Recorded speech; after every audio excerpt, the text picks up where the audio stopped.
It's November 5th back at the old house. It's been 3 weeks since I've been here, and weather has turned hard. We've had some hard freezes.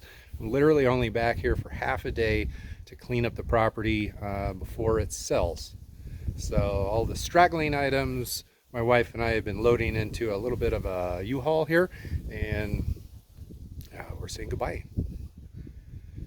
Since I got a couple minutes, I figured I'd document what the place looks like now that winter dormancy is setting in on the warm season hill yard, and now that the leaves are down and the property hasn't been kept up during this like frosty weather. I mean, there was snow on the ground for a handful of days in a row last week. Still got a lot of leaves here. No doubt those are going to fall very soon. Despite that, this lawn here actually looks pretty good. Not so bad. My new Ultra seed patch looks pretty good. It looks a little bit stressed over here, probably because it hasn't been watered or irrigated in 4 weeks. And the snow melt really is kind of keeping things from dying, but it certainly didn't make everything grow. The buffalo grass hill yard, look at this. Everything is really getting dingy, almost a yellow color. And the oldest patch of buffalo grass is almost completely browned out now. It's not even putting on seed heads anymore. It's not even drying. That's asleep for the winter. The only green you see in here, with small exception, is there's an unwanted grass, and then a whole bunch of these guys, which I had been battling really since I installed the grass. Interestingly enough, the buffalo grass poking through is actually still green, so the shade that these leaves are giving the baby buffalo grass is keeping them green even when temperatures are dropping down into the 20s. Over here, here's a chunk of older buffalo grass which is browning out, a mole. And then over here, there's a lot of unwanted field grasses that never died off.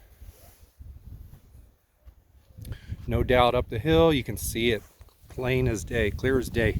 Unwanted field grasses right next to desirable buffalo grasses. And then those are browned out. You can even see full on leaf tip burn. Look at that right there. So it's brown on the tip. If I can isolate it here. Oh, I dropped it. There you go. It's brown on the tip. Leaf tip burn from cold. It's still green near the bottom. I think I just uprooted it. Oops. Anyway, you're going to find that throughout.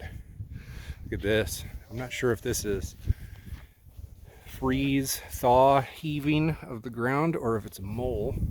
So I do have a mole. There's a mole. It's probably a mole looking around for food. So anyway, no doubt a lot of this area has some of the undesirable grasses in it, but there is a lot of buffalo here. So I'm assuming it's going to overwinter and really start taking over the area, hopefully overtaking a lot of these field grasses.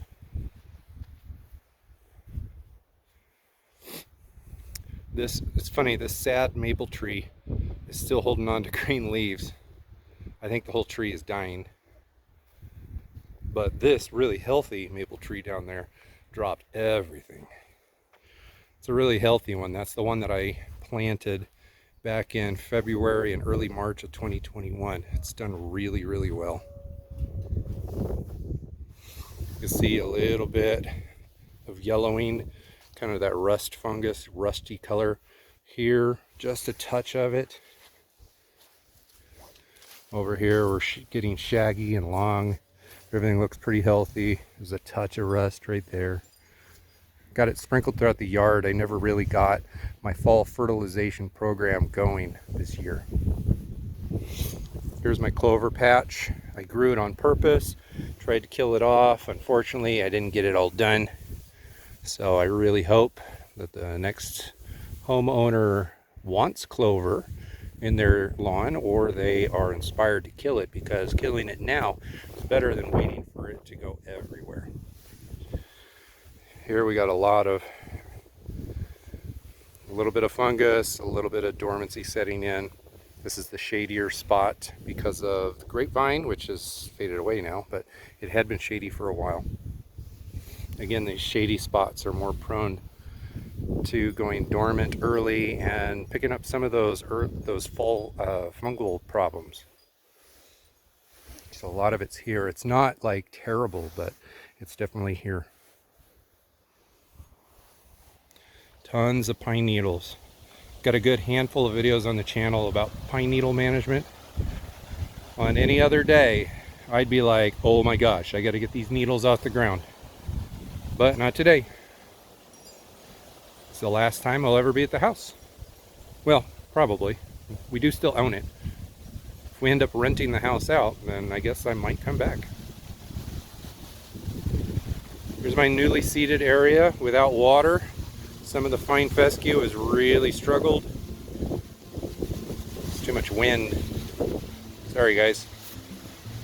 A lot of the fine fescue here has really kind of struggled without water.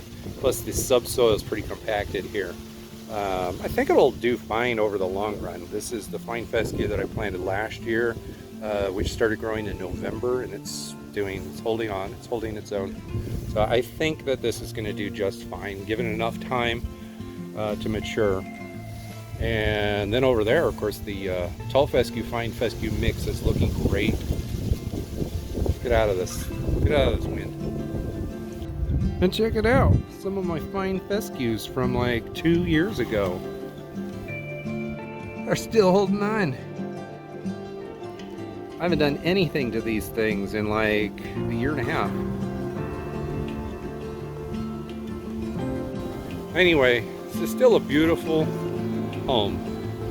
It's been a beautiful time. I've enjoyed every minute here. I'm gonna miss that view, man. Why on earth are we moving away? I suppose a view of the ocean and having grandma right down the street isn't so bad.